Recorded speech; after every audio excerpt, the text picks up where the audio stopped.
మేము ఈరోజు వచ్చిన place statue of equality.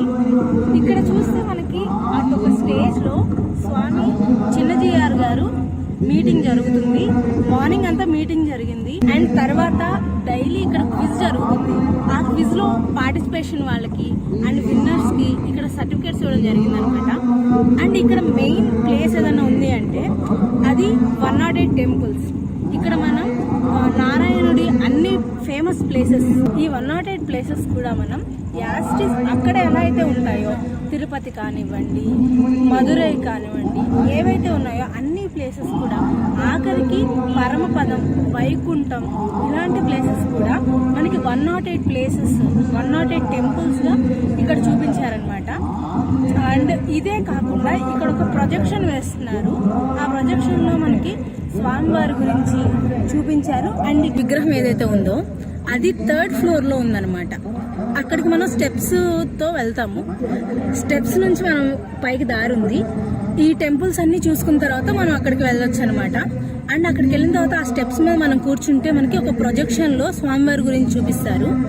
And ఆ విగ్రహం కింద ఉన్న ఫ్లోర్లో గోల్డ్తో చేసిన స్వామివారి విగ్రహం ఉంది. ఈ విగ్రహం ఏంటంటే ఆయన 120 ఇయర్స్ బతికారు. సో ఆ 120 ఇయర్స్కి గాను 120 కేజెస్ తోటి ఆయన విగ్రహం చేసి పెట్టారనమాట. ఇంతకీ నిన్న మేము ఎందుకు వెళ్ళామన్నది నేను చెప్పలేదు కదా. నిన్న అక్కడ ద్వితీయ బ్రహ్మోత్సవాలు జరుగుతున్నాయి. ఈ సందర్భంగానే మేము అక్కడికి వెళ్ళడం జరిగింది. మొత్తం 108 టెంపుల్స్ని 4 సెట్స్గా అంటే 4 మండపాలుగా విడగొట్టారనమాట. ఒక్కొక్క సెట్లో ఒక్కొక్క మండపం ఉంటుంది. మాకు తెలియక ఫస్ట్లో మొదటి మండపం నార్మల్గానే టెంపుల్స్ చూసుకుంటూ వచ్చామన్నమాట.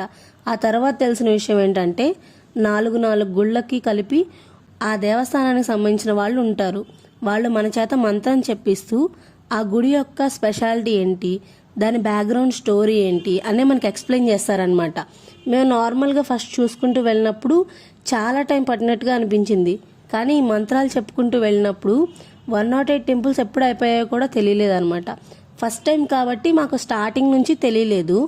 సో మీరు ఈసారి వెళ్ళాలనుకున్నప్పుడు ఫస్ట్లోనే చూడండి ఆ దేవస్థానం వాళ్ళు అక్కడ ఎక్కడున్నారు, వాళ్ళతోటి మంత్రం చెప్పించుకుంటూ వాటి స్టోరీస్ వింటూ వెళ్ళండి. అండ్ మేము ఆ 108 టెంపుల్స్ని రికార్డ్ చేద్దాం అనుకున్నాం, బట్ కానీ కుదరలేదు. ఎందుకంటే అక్కడ స్ట్రిక్ట్గా చెకింగ్ జరుగుతుంది. ఫోన్స్, కెమెరాస్ ఏవి కూడా లోపలికి వెళ్ళలేదు.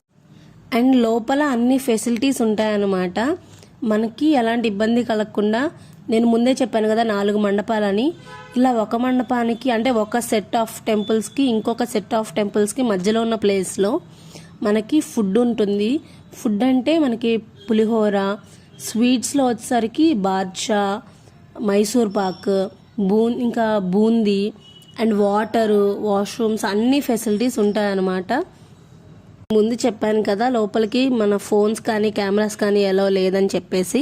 బట్ కానీ మనం లోపల పిక్స్ తీసుకోవాలి అనుకుంటే దేవస్థానానికి సంబంధించిన ఫోటోగ్రాఫర్స్ ఉంటారనమాట. మనం ముందుగానే పే చేసి వాళ్ళని మనం ఆ పిక్స్ తీయించుకోవచ్చు. అది మనం ఎగ్జిట్లో కలెక్ట్ చేసుకోవాలి. అండ్ ఆ ఎగ్జిట్ దగ్గర మనకి చాలా ఎగ్జిట్స్ ఉంటాయి, అక్కడ గేట్స్. అక్కడ మనకి ఫుడ్ కానీ, జ్యువెలరీ కానీ, ఐస్ క్రీమ్స్ కానీ ఇలాంటి షాప్స్ కూడా ఉంటాయి. అండ్ బయటకు వచ్చిన తర్వాత గేమ్స్ కూడా ఉంటాయి. పిల్లలకి కొంచెం స్పోర్ట్స్ సంబంధించిన ఏరియా ఉంటుంది. అక్కడ మనకి ఎలాంటి గ్యాడ్జెట్స్ లేవు కాబట్టి రేడియేషన్ అనేది ఏమి ఉండదు. చాలా పీస్ఫుల్గా ఉంటుంది ఆ ప్లేస్ అంతా కూడా. అండ్ సౌండ్ పొల్యూషన్ కూడా ఏమి ఉండదు అక్కడ. శంషాబాద్ ఎయిర్పోర్ట్ కూడా దానికి చాలా దగ్గరలోనే ఉందన్నమాట. ట్రాన్స్పోర్టేషన్ వరకు వస్తే అది లోపలికి ఉంది కాబట్టి మనం పర్సనల్ వెహికల్లోనే వెళ్ళాలి. లైక్ చేయండి, షేర్ చేయండి, కమెంట్ చేయండి, గంట కొట్టండి.